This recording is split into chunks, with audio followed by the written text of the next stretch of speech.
May panipay gabi. Wala naman yan.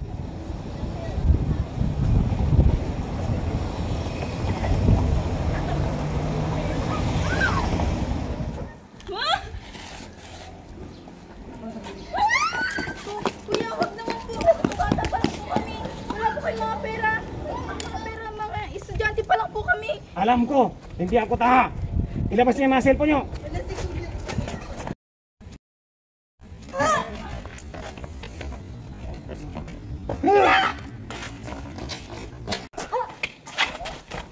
Nak.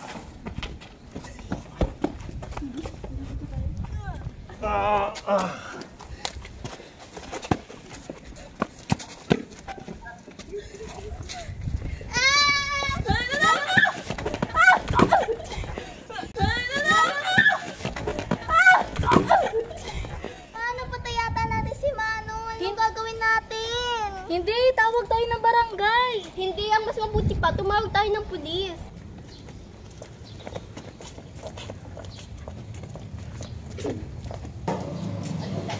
Uy, botas lang. Okay.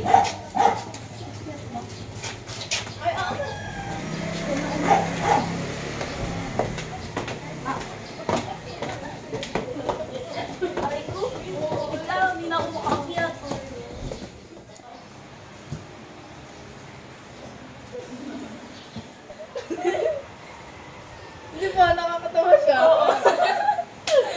Anong tawag dun sa parang sinakay mo si Manong?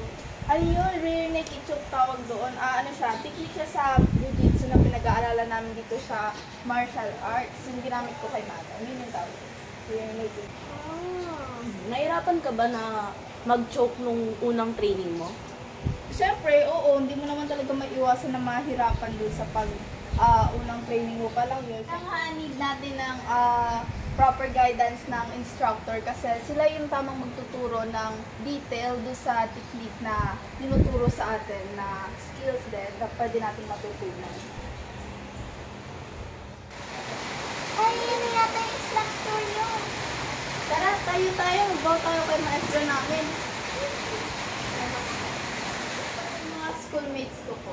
Hi. Hello mga girls. Hello Kumusta po. kayo? Hello. Sige, upo kayo.